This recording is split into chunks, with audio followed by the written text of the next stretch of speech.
Amin. Maka tentunya sholat bersama kita haturkan pada dengan kita kasih tampilkan kita Nabi Muhammad Sallallahu Alaihi Wasallam beserta keluarga, sahabat dan para penonton di sana. Dan semoga Allah menetapkan kita sebagai orang yang senantiasa istiqomah mengikuti salam dari Allahumma amin.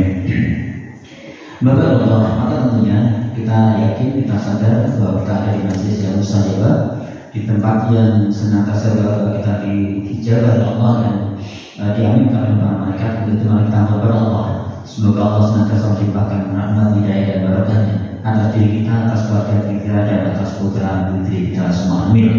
Yang tentunya kita berharap semoga Allah menjadikan putra putri kita putra putri yang soleh dan solehah, yang senantiasa membahagiakan kita dan dapat ridho dari Allah SWT, serta Allah mudahkan dan Allah jaga seluruh keinginan mulia mereka. Amin. Maka tentunya Bapak Ibu, pada kesempatan yang ini mari kita juga doakan saudara kita, keluarga kita, semua keluarga besar jamaah Masjid Al-Islamiyah. Semoga Allah berikan kesembuhan bagi yang sakit, semoga Allah berikan jalan keluar yang terbaik, yang lagi Allah bikin masalah-masalah dan berikan mereka dari masalah ekonomi, masalah keluarga atau masalah apapun. Okay. Baik, doa Allah. Pada kesempatan yang ini, maka tentunya kita juga secara khusus mendoakan saudara kita, saudara kita, warga Palestina, baik kaum muslimin maupun para mujahidin, baik yang terhibur di kelompok Hamas maupun di Hizbullah, atau para kaum muslimin di seluruh dunia ini. Allah mansur di mujahidin muslimin di Palestina, wa kulli makan zaman. Allahumma a'izz Islam wal muslimin wal mujahidin fi Palestina fi kulli makan zaman. Bapak Allah, pada kesempatan yang ini kita kemarin sudah masih masa nikah, ya. Kita bernikah dan kita sudah masuk pada hadis yang ke 1003. Ya. Maaf ini, karena mikir. Di mana di dalam kesempatan ini,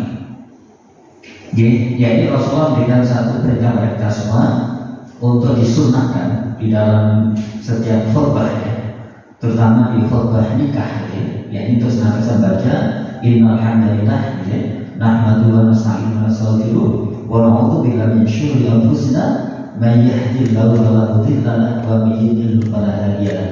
Asyhadu an la ilaha illallah wa la syarika lahu wa asyhadu anna Muhammadan abduhu wa rasuluhu la nabiyya ba'dahu. Kemudian kalau selasa ayat ini kemudian diberitakan untuk membaca 3 ayat berikutnya. Ayat apa? Yakni dalam surat Al-Ahzab ayat 70-71. Auzubillahi minasyaitonir rajim. Ya ayyuhalladzina amanu taqullaha wa qulu qawlan sadida yuslih lakum a'malakum wa yaghfir lakum dzunubakum wa may yuti'illah wa rasulahu. Baik, di surat Al-Ahzab ini yakni bagaimana Allah ingatkan kita, hai orang beriman, bertakwalah kamu kepada Allah dan katakanlah perkataan yang benar. Ini dari dasarnya dalam sebuah keluarga itu, maka qaulan syadida, ucapan yang benar itu adalah menjadi satu kunci kebahagiaan atau kunci sakinah warahmah dalam sebuah keluarga. Dia saya sering sampaikan kepada teman-teman itu, para pasangan muda itu, pasangan tua, betapa keterbukaan itu penting, antara suami istri. Bagaimana caranya kita berkomunikasi dengan kejujuran, dengan qaulan sadida. Ini perintah Allah. Makanya ini penting sekali disampaikan pada saat khutbah nikah atau pada saat nasihat pernikahan. Kemudian dan yuslih lakum a'malakum wa yaghfir lakum dzunubakum wa may yuti'illah wa rasulahu faqad faza fawzan 'azima. Kemudian disampaikan niscaya Allah akan memperbaiki bagimu amal-amalmu. Jadi kalau kita sudah menjaga selain ketakwaan Allah, kemudian mengatakan perkataan yang benar, maka jadi niscaya itu adalah sebuah kepastian dari saya. Niscaya atau pasti Allah akan memperbaiki bagimu amal-amalmu.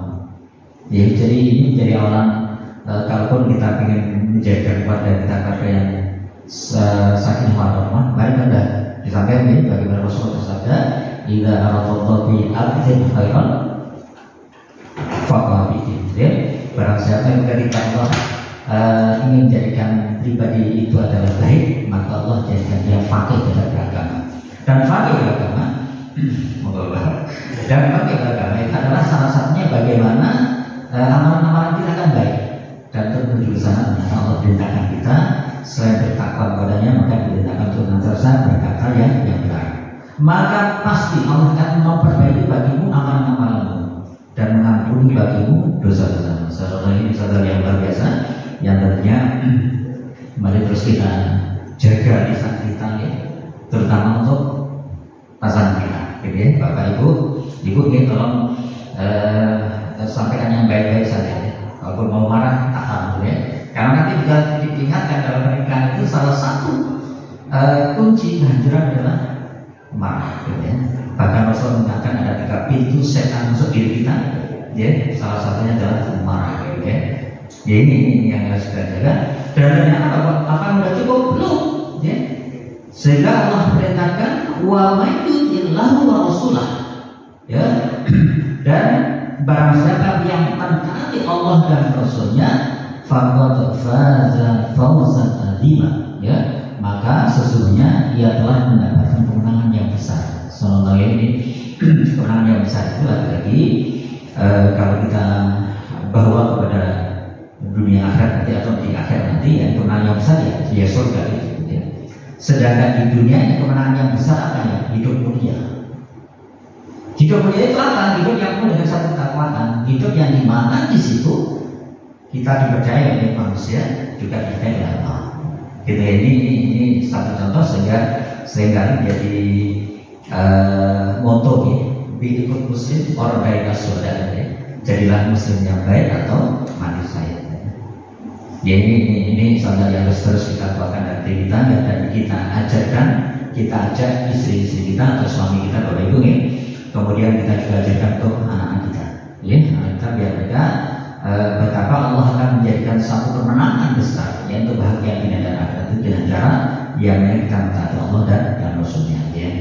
Yang diawali dengan satu karakter yang kita menjaga perkataan yang benar. Baik, itu salah yang diperingatkan Rasulullah terkait dengan terkait dengan khutbah nikah. Kemudian yang berikutnya, yakni ada satu anjuran ya. Ini bukan satu kewajiban, ada satu anjuran. Manakala kita mau menikah atau menikah seorang wanita, itu dianjurkan untuk melihatnya. Nazar maksudnya. Jadi, tapi ini sifatnya anjuran, bukan satu kewajiban.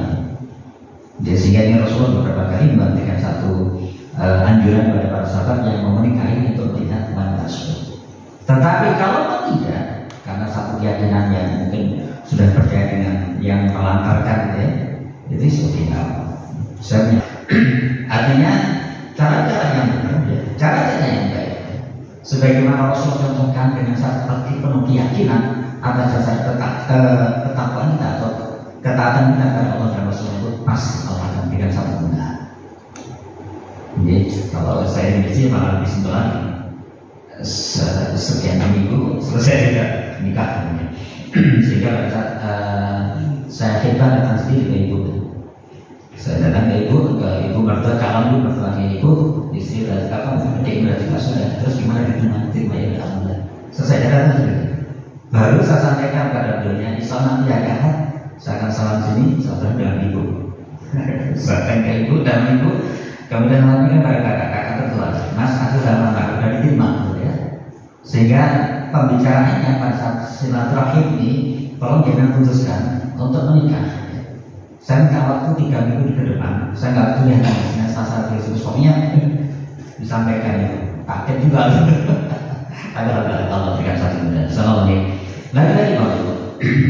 Saat kita memahami bagaimana Allah dan Rasulnya mengatur, kemudian kita meyakini itu, kemudian kita jalankan dengan penuh keyakinan, maka pasti Allah akan memberikan satu kemudahan. Sehingga kalau kena awal-awal terjadi satu hal yang tidak sesuai dengan saja, tetapi karena memahami ilmunya, ternyata ada satu kewajiban benar, pasangan ya ditaruh. Sehingga saat itu, karena saya belum kenal keluarga dan istri juga benar keluarga, saya minta waktu sebulan. Saya sebulan tinggal di keluarga mertua, istri sebulan tinggal di keluarga anak saya. Sudah saya langsung mandiri. Assalamualaikum. Baik. Cara-caranya beda. Jadi tekniknya monggo. Jadi kenapa Rasulullah itu dengan bahasan pada kita manhaj tidak boleh dirubah, ya. Tetapi cara atau Sehingga salah satu nanti pada saat mandor ini macam-macam. Ada yang begitu dia mau menikah, kemudian Rasul bertanya, apakah kau sudah melihat? Belum ya Rasulullah. Lihat. Laki-laki yang bilang dia bukan juga. Kemudian dia datang kepada si calon ini, kemudian yang terima kedua orang tuanya. Nanti kita akan lihat. Dan dua orang tuanya ini langsung menemui dia, dan si putrinya tetap di dalam kamar. Artinya orang tuanya tidak memperkenankannya. Akhirnya dikatakan, wahai bapak ibu, saya kesini diperintahkan Rasulullah untuk melihat putri bapak. Ini masih ragu-ragu. Maka si istri keluar dari kamarnya, dia nyampaikan Rasulnya, kalau ini benar perintah Rasulullah, maka saya akan sempit untuk menolaknya. Tetapi kalau ini larangan Rasulullah, tapi kamu ada sungguh Allah akan datang. Misalnya, ini masih calon. Akhirnya karena ini sahabat yang sama-sama tahu ya sudah. Bahkan di generasi berikutnya setelah Rasulullah wafat, kemudian pada saat ada seorang sahabat yang mau menikah dan minta izin, dia sempat ditanyakan, engkau adalah sahabat Rasulullah, ya. Sedangkan kalau menikah seorang anak, kenapa harus menjadinya? Artinya masih ada satu larangan kotor basar ya, jaga pandangan menjadinya. Maka sampaikan Rasulullah memerintahkan dan menganjurkan kita untuk melihat. Tujuannya apa ternyata? Rasulullah sampaikan secara sunatullah secara kodrat kita akan menjadikan langgeng saat menikah. Jadi sehingga kejadian yang lain Bapak Ibu, yang mungkin pas saya singgung, itu proses pengajian cerai pertama yang dilakukan oleh sahabat pada suaminya. Itu sudah terjadi di zaman Rasulullah. Kenapa itu terjadi?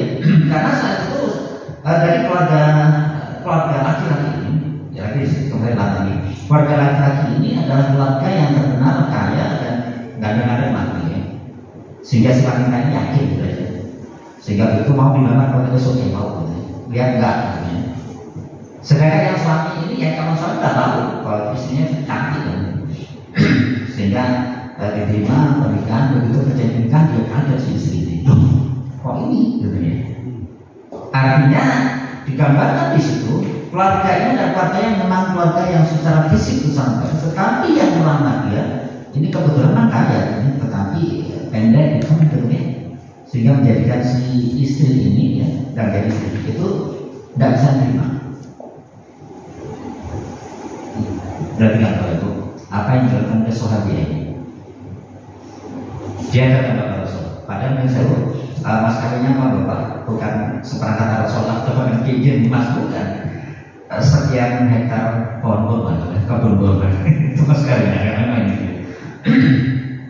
Karena si wanita ini takut melakukan satu dosa karena tidak mentaati suami, maka dia kata Rasul, ya Rasulullah, mohon maaf, ya, saya merasakan kalau suami saya datang ke kamar untuk melakukan hal itu, tiba-tiba saya mual. Kenapa saya tidak secara ekspektasi saya tidak bisa terima fisiknya dia? Ini sebenarnya. Bolehkah ya Rasulullah saya mohon izin untuk bercerai? Ini artinya istri yang mengatakan alasannya adalah sangat seperti itu. Kemudian Rasulullah membolehkan dengan satu syarat bahwa mas kawinnya dikembalikan. Siap ya Rasulullah.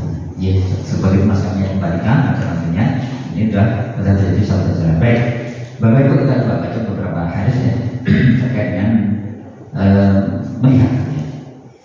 Hadis ke-1004.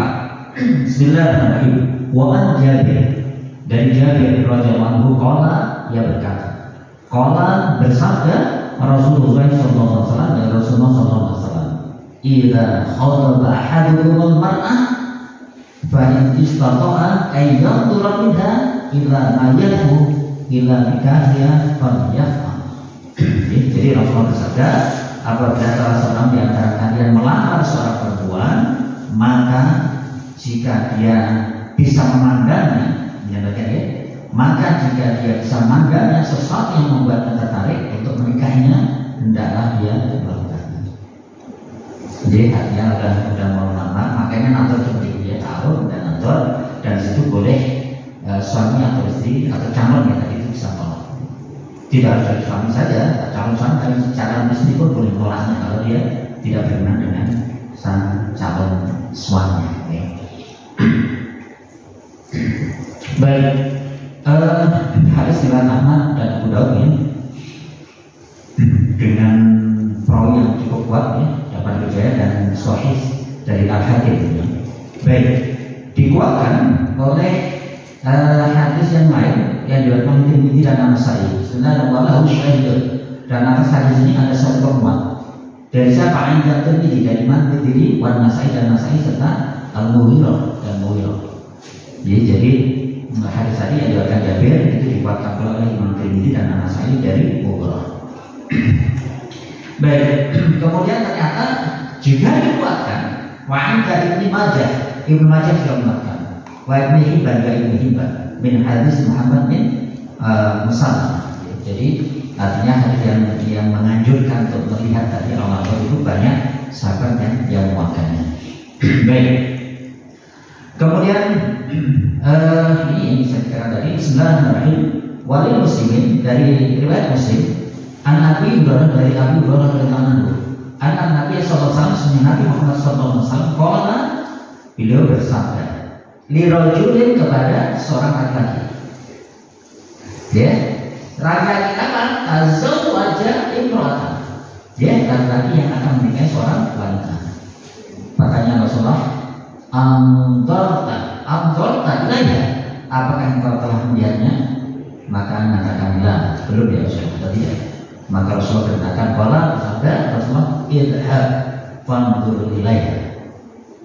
Ya, maka pergilah kemudian lihatlah dia.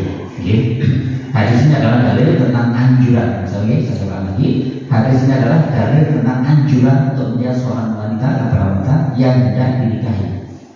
Jika dia tidak ada penolakan hal itu, maka dia bisa mengirimkan seorang perempuan lain yang dia percaya untuk melihatnya. Ya, ini penting, termasuk juga menyelidiki. Ini nanti berkembang untuk menyelidiki secara calon istri, kan calon menantu dan sebagainya. Ada calon istri, betul ya, calon menantu. Jadi calon menantu pada saat dia tidak punya kesempatan ke sana, maka dia boleh minta tolong seseorang yang dipercaya. Mengenai hadis ini tadi 4 perkara tadi memilih seorang istri ya. Jadi falsafah Jawa itu ada istilah bobot bibit bobot. Apakah itu bertentangan sama kriteria hadis? Betul. Iya, benar. Baik, terus dari kemarin hadis yang sempat kita bahas ini karena kita karena 4 hal. Di mana di Jamalia hasabiah dan lidinnya, ya. Jadi karena kecantikannya, kekayaannya, kemudian keturunannya dan agamanya. Dan begini katanya, maka kalian akan beruntung. Dikaitkan dengan pasal wajah sami bapak. Jadi bedanya menantu atau istri itu bebek, bobot, cacatnya bebek, bebek, bobot, bebek. Bebek berarti keturunan. Bebek bobot itu berarti kuantitas dia dari agamanya. Kemudian bebek itu apa? Oke, sahabat, bebek. Bebek itu adalah kekayaannya dan bebek itu adalah kecantikannya. Jadi kuantitas itu bobot masuk di agamanya. Memang seringkali memahami ini yang saya diputar gitu ya. Yang dimaksud dengan bobot kuantitas itu pendidikannya, esok itu. Tetapi di sini tetap ada sekarang sudah mulai kembali ke asolan, ke originalitasnya. Jadi bobot ini kembali pada kualitas akhlak si anak. Sehingga para ustaz kita menganjurkan cara yang paling simpel sholat subuh, gitu ya. Paling simpel. Maka kita jumpai seorang laki-laki, yang anak laki-laki atau pemuda laki-laki yang dia tidak pernah melakukan sholat subuh atau bahkan dia disok terus, gitu ya. Bukan saja 2 kali sekian tadi. Itu berarti dia pada kualitas satu bobot yang bagus. Ini jadi satu yang kita buatkan sehingga akan muncul nasihat ulama ini nasihatnya. Jadi kalau memilih wanita karena empat tadi dan agama diprioritaskan, karena ini saya beruntung kalau memilih agama pasti kau beruntung. Sebaliknya, saat mencari suami atau menantu lagi gitu ya, carilah yang tetap empat hal tadi dan pilih yang agama yang baik. Karena misalnya orang yang seperti orang yang beriman atau yang solih itu, suami yang solih itu, saya bawa itu nanti bisa dipraktekkan ya. Jadi salah satu ciri suami yang solih itu, manakala melihat istrinya melakukan satu kebaikan, maka dia akan memujinya, akan berikan hadiah, akan beri pembagian lebih. Tetapi manakala sang istri ini melakukan satu kesalahan, dia tidak akan pernah terpikir untuk menyakiti. Ini ciri suami yang soleh ya. Ini nasihat Bapak bukan berbeda saya bisa sampaikan karena nanti kalau yang berbaris maka harus diberi tapi nasihat. Tapi ini betul, ini fakta. Kata Bapak salah itu sama ya. Karena BP Bapak ini juga dari mana Jawa dan paling Songo lah dan yang berikan ajaran. Cuma seringkali penjelasannya itu yang berbicara bobot ini seringkali tidak berbicara kualitas akhlak si laki-laki itu atau perempuan itu, tetapi mereka membuat pantas dengan dunia ini yang nyata.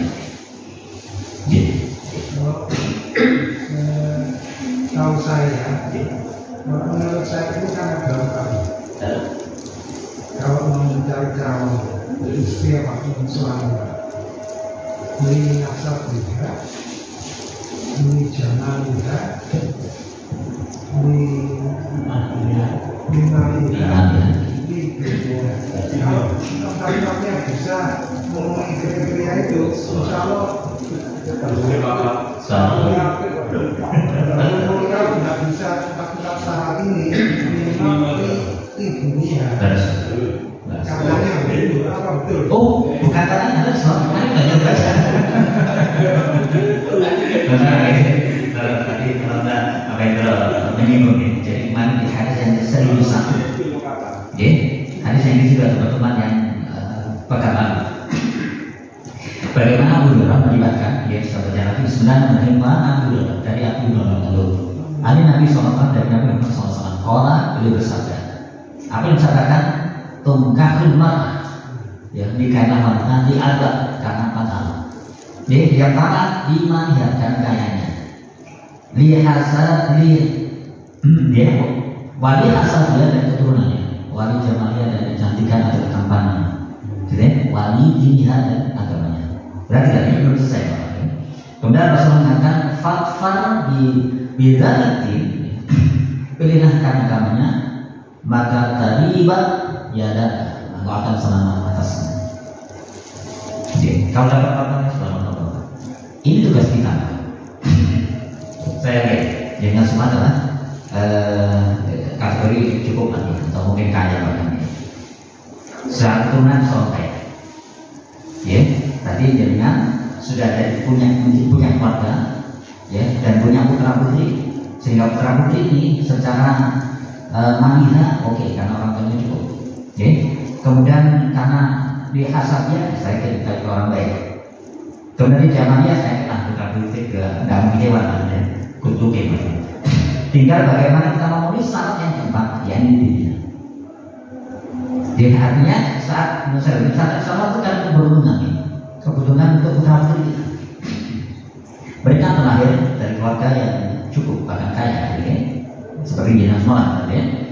Kemudian juga nasabnya jelas, dan insyaallah wajahnya juga cukup jelas. Maka tentunya menjadi tugas utama jadinya atau tugas pada bagaimana menjadikan din agama itu menjadi yang utama. Sehingga nantinya Bapak Ibu, kalau dengan putri maka harus mencari calon, ya. Kalau campur katanya bagus, kalau tidak tetap prioritas di agamanya. Kalau jangan punya putra, maka sama. Perhatikan, misalnya saya bersyukur di saat ini, walaupun tidak semua. Dan sekarang ini yang sudah mulai bagaimana orang tuanya mengajarkan satu agama sebagai satu pilar dalam kehidupan dia, itu dia akan mudah untuk diarahkan. Karena begitu ini kita menghantarkan putri kita, menyerahkan pada seorang mantu dengan kata kopi itu nikah atau sudah dimana lapor ya, maka saat itu awal ya, bukan ini, tapi awal dari perjalanan mereka putra putri. Kalau ini penting sekali loh. Ini masih mengenai falsafah Jawa. Apakah di dalam Islam itu juga istri itu garwo, istilahnya si garani nyowo atau belahan jiwa? Apa betul itu juga bisa ya? Betul bang, betul. Kita sebutin. Kalau si garani nyowo, kenapa harus ada perceraian? Betul. Terus ini jadi ada orang yang separuh itu. Artinya bapak benar. Terus jadi istri itu dalam istilah garwo, sigarino. Jadi garwo itu satu singkatan yang kepanjangannya adalah sigarino, jadi separuhnya. Itu betul. Dan ini sudah dengan bagaimana Islam mengajarkan kita. Ini kita jelaskan ada tampilan masih itu bahwa jadikan bagian sakinah pada ulama. Pertama, jadikan agama sebagai fondasi. Yang kedua, cinta sebagai pilar. Yang ketiga, doa, minta doa. Yang keempat, berikan yang terbaik. Karena sebenarnya yang keempat ini pernikahan yang ideal itu yang memisahkan dari kematian, bukan perceraian. Saya bagi saya bahasa ini. Maka yang dilakukan oleh laki atau suami istri yang beriman, dia akan senantiasa memberikan yang terbaik. Nah, untuk bisa menuju di sana ada beberapa tahapan, ya, bagaimana kita ditamarohu, ya, untuk saling mengenal. Jadi bahasa proaktif ini bukan bahasa pasif. Yang targetnya adalah saling memahami. Dan indikasi saling memahami itu adalah adanya taklif hubungan alaikatan hati. Disebut nama istri bergetar. Begitu ada satu, coba saya contohkan Pak Sultan ini. Itu contoh, dan saya ingin kalau ada tahapan ini, itu merasakan coba. Tiba-tiba kita ingin berikan sesuatu, memberikan sesuatu. Ini simpel aja. Ada lewat, ada palu buntut ya, tahu kisah palu buntut ini. Itulah ya. Tiba-tiba ada nyampe rumah itu belum keluar, itu istri sudah bilang, tadi lo aku mau pesan palu buntut, ternyata ada luar. Itu senang. Non saya merasakan itu sendiri. Itu loh. Yang saya memahami. Maka kalau sudah saya memahami dan akan dari tadi dulu tadi, itu muncul yang namanya ta'awun, akan saling membantu, meringankan nasihat. Itu pasti. Sehingga kita tidak ingin menjadikan istri kita itu seolah sebagai pembantu yang menyiapkan seluruh kebutuhan kita.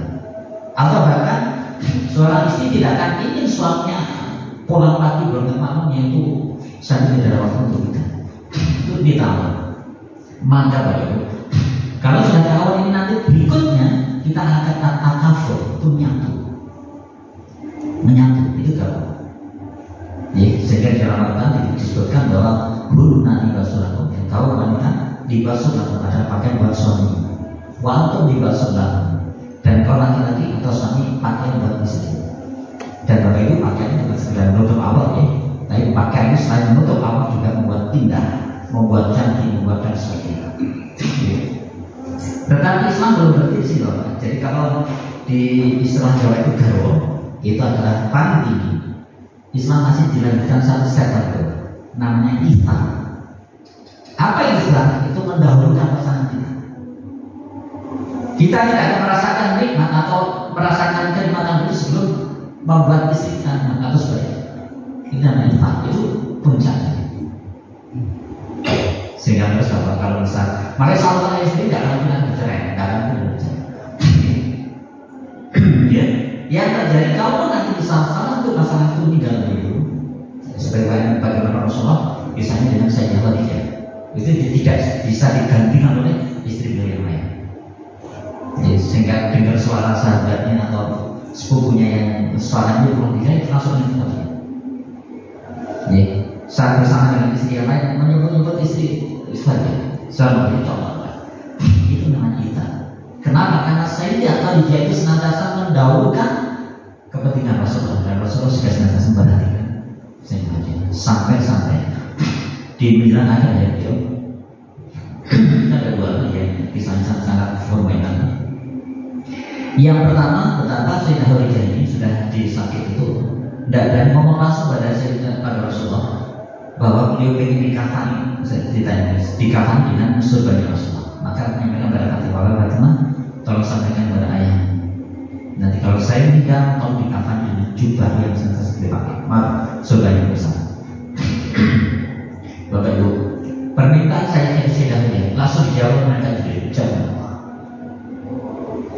Langsung Jibril datang kepada Rasulullah, wahai Muhammad, sampaikan Allah telah menitip salam buat istri Khadijah dan Allah telah siapkan kain kafan untuk Rasulullah.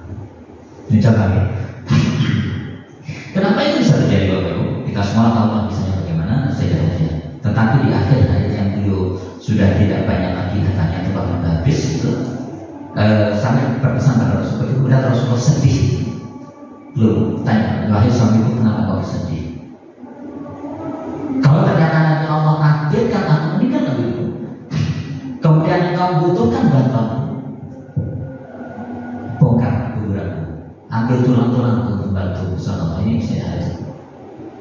Oke, ini contohnya kita katanya. Jadi ini puncak. Maka tentunya ini yang berat kita.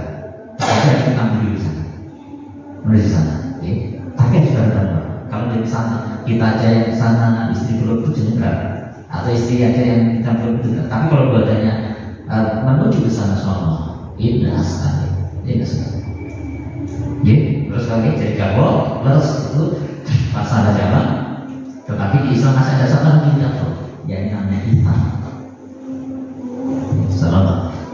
Nanti lagi, selamat yang satu ini. Baik. Kemudian hadis berikutnya, ini mungkin bisa dapatkan apa? Bisa berarti kesalahannya. Jadi mestinya saya tidak tahu, jenengan sudah tahu. Kalau saya dulu sudah. Jadi begitu jenengan setelah saya terima nikahnya Fulanah binti ini dan sebagainya dengan mas kalian seperti itu. Selesai ini. Maka di sini artinya kan biasanya kalau Pak Mudin kan naiknya kan memerintahkan kita untuk menyerahkan mahar. Nah setelah menyerahkan mahar kira-kira apa Pak Ika? Bapak Ibu, Ibu dulu apa dihitung ketonnya juga Ustaz? Kenapa? Semua pergi lawan kemis apa ini? Kemarin saya bisa gitu Bapak. Sehingga saya bisa menghati dan bisa merekayasa itu jadi masalah. Saya beberapa kali Bapak. Saya bermain antara saudara yang dia tetap di sini saya itu bisa ketemu selawe, saya bisa lakukan jadi itu dia berbaik saya bisa karena itu penting bagi kita terjadi sehingga untuk menguatkan mereka dan amanat dari Allah. Saya tadi sehingga simbol saya ketemu bermahaman karena saudara dari data itu tujuannya adalah taruh dan manzur. Terus saya datang ke rumah ibu dan ya sudah saya ketemu beliaunya tahun dunia sendiri, kemudian saya cuma taruh ya. Kemudian dia cukup saya pulang. Nah, baik ini saya hadis terakhir di sebelum nanti, yang hadis yang 105. Artinya kalau kemarin ataupun saat ini jangan kadang menemukan riak-riak yang masih terjadi, tolong ini dia makan. Ini pertama sunnah yang dari Rasulullah sebagai satu solusi. Bismillahirrahmanirrahim. Hadis ke 103. Wa an Abdullah bin Mas'ud dan Abdullah bin Mas'ud radhiyallahu anhu beliau berkata, apa yang dikatakan? Allah mana Rasulullah SAW. Jadi Rasulullah telah mengajari kami at-tasyahhudu fil hajat, ya, yang itu bertasyahud pada khutbah hajat, khutbah nikah dan sebagainya, dengan tadi alhamdulillah dan seterusnya. Jadi di situ diperintahkan kita sholat berkah, ya, kemudian kita pegang nonsel kubur istri kita. Kemudian kita kepada Allah, Allahumma inni as'aluka min khairiha. Ya Allah, aku memohon padamu, ya, mohon kepadamu tentang kebaikan-kebaikan dia. Ya, kemudian mohon pula kebaikan itu untuk kami. Dan Allahumma inni bika, dan aku berlindung padamu min syarri, dari keburukan-keburukan dia. Dan aku berlindung padamu atas keburukan atas lipat dari itu. Di situ letaknya. Kalau doanya banyak yang dia berkata wabarakatuh wajah atau maafkan. Ini doa khusus untuk suami dan istri. Dengan tadi kita buru-burunya begini. Saya sempat tanya gimana ya? Saya ketawa malah. Gimana? Oh jadi begini. Oke. Baik kata doanya. Salah filsafat atau bukan satu ilmu Jawa yang itu diturunkan oleh para wali itu tidak pernah lepas dari yang diajarkan Rasulullah. Cuma kadang ada sesuatu yang disesuaikan dengan level di masyarakat, tetapi Islam ada level berikutnya. Dan saya contohkan bukan hanya berarti ditakafulkan, juga iftar yang mendahulukan pasangannya. Inilah yang menjadikan maksudku kenapa keluarga yang sakinah mawaddah warahmah itu ya idealnya yang memisahkan adalah mati. Maka yang dilakukan adalah memberikan yang terbaik kepada pasangannya. Ya semoga kita sampai dari perkataan Allah terus senantiasa berpikir memberikan yang terbaik untuk pasangan kita, istri maupun suami. Amin. A'udzubillahi minasyaitonir rajim.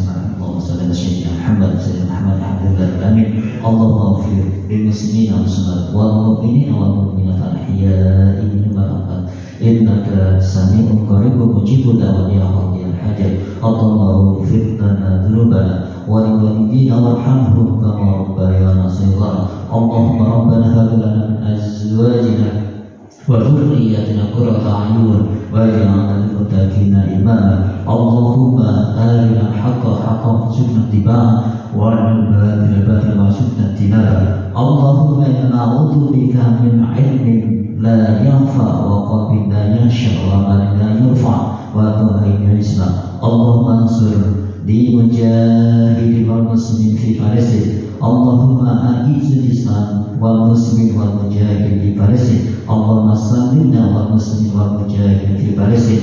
Allahumma hdina siratal mustaqim. Rabbana atina fid dunya hasanah wa fil akhirati hasanah wa qina adzabannar wa adkhilna jannatal abrar ya aziz ya ghafur ya rabbal alamin. Subhana rabbika rabbil izzati amma yasifun wa salamun alal mursalin walhamdulillahi rabbil alamin. Saya mohon maaf, ihdinas siratal mustaqim. Billahi taufiq wal hidayah. Assalamualaikum warahmatullahi wabarakatuh.